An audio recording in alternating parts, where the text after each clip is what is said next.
Assalamualaikum warahmatullahi wabarakatuh. Alhamdulillahi rabbil alamin. Allazi khalaqal insana fi ahsani taqwim.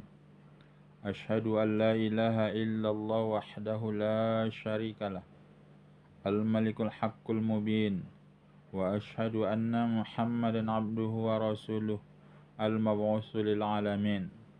Bapak, Ibu, saudara-saudari yang saya hormati, ada beberapa najis yang dimaafkan kalau masuk najis itu ke dalam air yang sedikit. Di antara najis yang dimaafkan itu adalah percikan air seni, air kencing.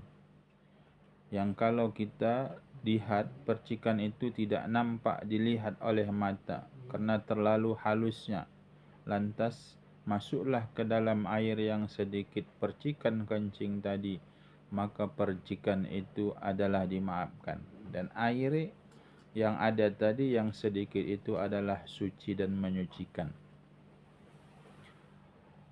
Yang kedua adalah seperti najis yang ada di kaki lalat. Lalat itu kan kita tahu bahwa lalat itu mencari makanan adalah di tempat-tempat najis.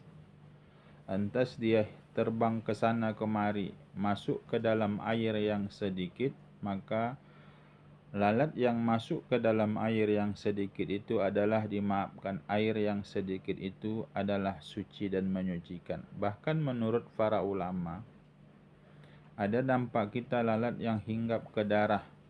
Darah itu kan kita tahu adalah najis. Lantas dia menghilang sesaat.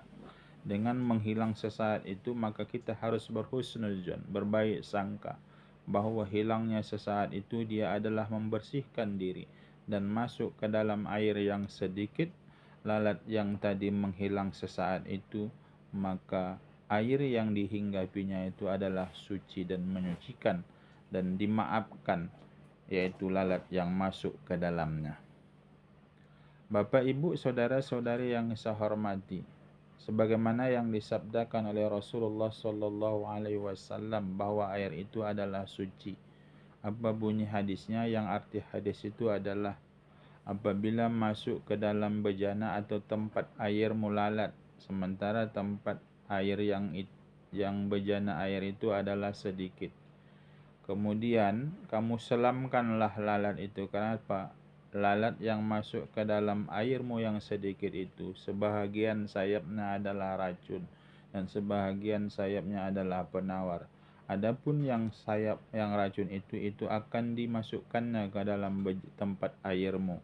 Adapun sayap penawar itu bagian atas, maka hendaklah kamu menyelamkan, yaitu lalat itu, agar apa? Sayap yang penawar itu akan mengobati air yang ada di hinggapi lalat itu. Maka oleh sebab itu, kalau seandainya najis yang ada di kaki lalat itu tidak dimaafkan, Nabi tidak menyuruh bahwa adalah lalat yang hinggap ke air yang sedikit tadi adalah diselamkan dan boleh kita meminumnya.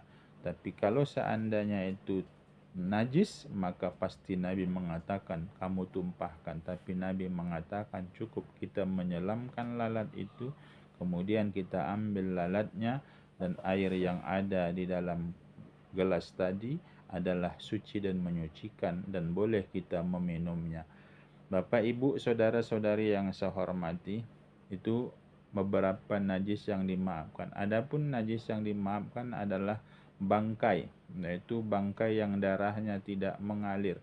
Itu pun dengan syarat bahwa bangkai yang darahnya tidak mengalir itu tidak ada perbuatan manusia untuk memasukkannya ke dalam air yang sedikit.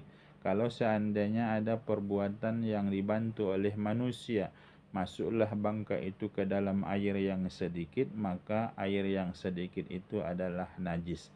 Mana contohnya? Ada bangkai semut kemudian dimasukkan ke dalam air yang ada di dalam gelas.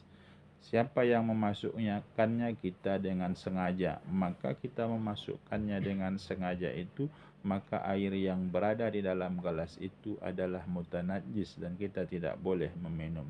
Nyatanya tidak seperti demikian.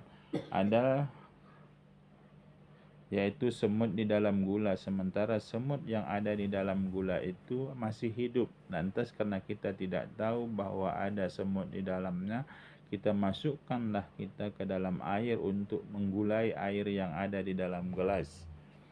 Maka lantas semut yang hidup tadi matilah dia di dalam gelas, dan setelah dia mati di dalam gelas karena bukan usaha kita yang memasukkan bangkai semut itu, kita yakin bahwa semut itu masih hidup masuknya ke dalam gelas. Cuma karena terlalu lama di dalam gelas dia mati sendiri, maka bangkai yang seperti ini adalah dimaafkan. Itulah yang saya maksud tadi, bangkai yang darahnya tidak mengalir dan dia bukan karena usaha orang yang untuk memasukkannya ke dalam air yang sedikit, maka air yang sedikit itu adalah suci menyucikan. Tapi kalau ada usaha orang lain untuk memasukkannya ke dalam air yang sedikit, maka air itu mutanajis atau air yang tidak suci.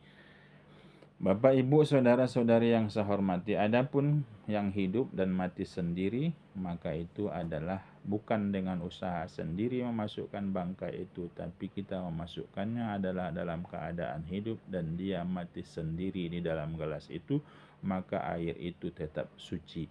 Bapak, Ibu, saudara-saudari yang saya hormati, ini saja pertemuan kita kali ini. Terima kasih atas segala perhatian. Mohon maaf atas segala kekurangan. Wabillahi taufiq wal hidayah. Assalamualaikum warahmatullahi wabarakatuh.